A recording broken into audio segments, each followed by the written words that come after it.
Up here in New York, Sports Radio 66, The Fan, WFAN. Hey, what the hell's going on with Daniel Jones?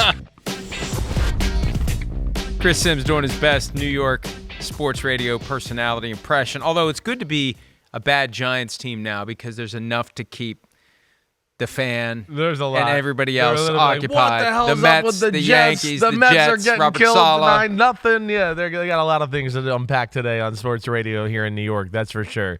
And the Giants were respectable last night. The Giants were in it. The Giants, they had a decision late for a 54-yard field goal. I know they have concerns about the operation because the backup punter isn't the best holder in the world. They eschew if you prefer that pronunciation, the field goal try. Go for it. It stays 10-7 before you know it's 17-7, and that's it. So that's an issue. Right. But Greg Joseph can make a 54-yarder. They were concerned, I think, about the hold because they don't have their starting punter. Yeah, I hear you. It's been an issue, though, either way. And you're right. Like the Giants, I mean, you look at them, and that's the word to say.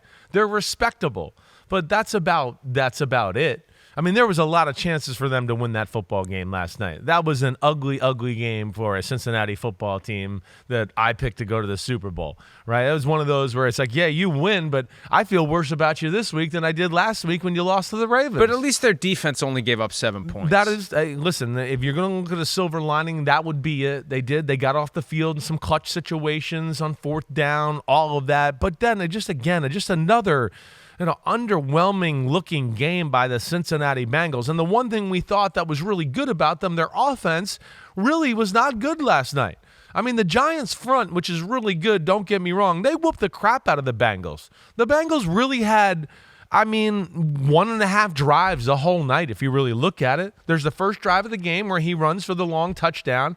And I don't even know if I want to call that a dominant drive. That was a little bit like early game. Giants messed up, perfect timing, perfect play call versus the perfect blitz and coverage. It just worked out. Then they had an ugly field goal drive. And then the end of the game, we're just trying to run the clock out, and the Giants were trying to load this line of scrimmage, and Chase Brown broke through for a touchdown. But, ill by the Bengals. That's disappointing that they looked like that in a game that was desperate, for sure. And, the Giants had plenty of opportunities, but we say that a lot with the Giants where, they hang around games like this but can't make the plays on the key moments to kind of pull through. They've done well 2 games without Malik Neighbors, and I am concerned. Yeah, I hear you. When you miss 2 games after a concussion that didn't seem to be the product of a massive hit, fencing posture, and all of that, it's always concerning when a player has a concussion. Definitely. But we've seen ever since the NFL was forced 15 years ago this month to start taking the return-to-play rules seriously, we see guys come back the next week. We saw Brock Purdy last year come back 6 days after his concussion. And if you miss a game, it's 1. Yeah, right. Except for Tua. It's rare to see somebody miss multiple games. So hopefully he'll be fine, and hopefully it's not the beginning of an issue that keeps recurring. Yeah, it's odd because there's no, highlight-type hit that he took to the head, right? That's when we're like, some guys we see get crushed, right? And we look at it and go, yeah, I understand he's out for a week or maybe he's out for 2 weeks, whatever. But this is one that doesn't have that, poster play that gave you the concussion, and that's why it's concerning. And they certainly could have used him last night because, they could move the ball, but they just couldn't make the big plays in the big moments or do anything like that to kind of, get them in a position of power to where they were in the lead of the football game.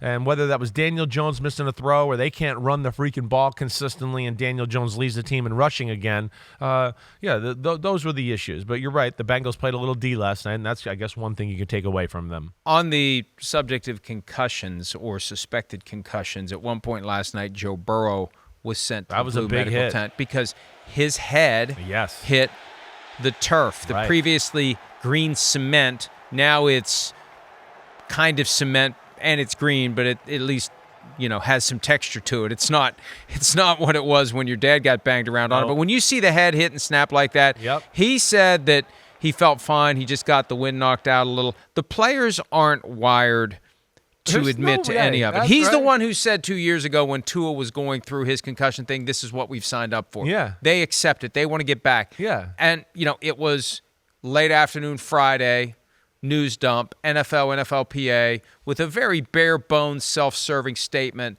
that everything was fine, nothing to see here. How dare you meddlesome kids ask questions about the Josh Allen concussion evaluation? The issue is very simple. You're either treating this as an annoyance where you got to check boxes to get the guy back on the field ASAP, or you're treating it like healthcare. Yeah. And it feels like the NFL's current concussion protocol, and I'm really don't care if they get mad at me because this is an honest opinion formed with objective fact. It feels like it's no different than, and we may have said this last week, when the Falcons are trying to spike the ball at the end of the game against the Buccaneers. Let's hurry up. Let's rush. Let's do what we have to do. Check box, get him back in. We need the best players back on the field.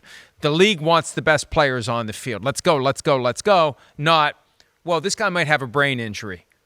Let's press pause and make sure he doesn't. It's just like, get him back. How many fingers? And no, I know they don't do that anymore, but it just feels like there's an effort to expedite. And the player's in on it too because the player wants to come back. So I love Joe Burrow.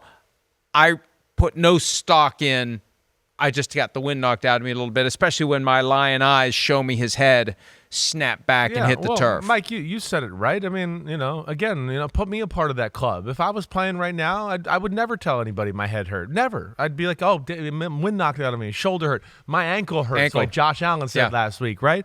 I mean, guys like Allen, Burrow, Justin Herbert, Mahomes, Lamar, they'll never admit that they have a head injury. They certainly won't. And again, I know it is tough, and I understand, and I don't disagree with what your thoughts and what you're saying there. These doctors feel that pressure too. Let alone, hey, Joe Burrow is a grown man, and he wants out there too, so they feel that pressure to go along with it. And I guess there is a part of me too. Again, I'm old school and I'm a meathead a little bit here, to where I know, where I'm a little bit of like. There's getting your bell rung, and then there's having a concussion, and that's where I know getting your bell rung still is a. I know. Well, I know. But let's have. I mean, we need to talk about games today, but sometimes the topics just kind of organically pop up. Players, I believe, have the right to subject themselves to concussions. Yes, right. And as I say from time to time, the right to life, liberty, and the pursuit of happiness includes within it the right to screw your life up if you want to. That's right. People take far greater risks for far less money. Yeah. People driving around on motorcycles without helmets on, people jumping out of airplanes, people climbing rocks. We take risks, and we don't get paid $50 million a year to take those risks. Right. So I think the NFL is a victim of its own success. The NFL became, just like baseball became the poster child for steroids, football became the poster child for concussions. Never mind the fact that when baseball and steroids mixed, like all these giant hulking NFL players are walking around, nobody cared. But they care about concussions. You turn on a UFC event, and I can't even watch it anymore. It's too brutal. Mm-hmm. You'll see a guy take 6 concussions on the way to the ground before the referee can literally dive on top of the guy, acting as a human shield to keep him from getting hit in the head again. Yes, but the next day, that same guy's like, when can I fight again? Exactly. And get me another fight. Exactly. Right. So that's the thing. We're protecting them from themselves, and that's fine, but there's just a weird rubber meets the road. I hear you. To all of it. It is. It is weird, and it's tough, and I think you explained it just right. And again, I don't know what the final answer is there. I would hope that if they did ask Joe Burrow, like, hey, what's your name, or count the fingers, he's like, I see 3, Mick, I'm Rocky, and then they'll keep him out. But I think for the most part, yes, they're technically classified as a concussion this day and age, right? Back in our day and age, it would have been, yes, you got your bell rung, okay, but you still know where you are and what's your name, and you know the plays and all that. Okay, go back out there. And that's kind of what it felt like the last 2 weeks. So I don't have as much a problem as that as maybe other ones we've saw in the past, where like Tua, going back to that, where I would go, wait, we saw him, he couldn't walk straight. He was literally falling down and having to be picked up by teammates.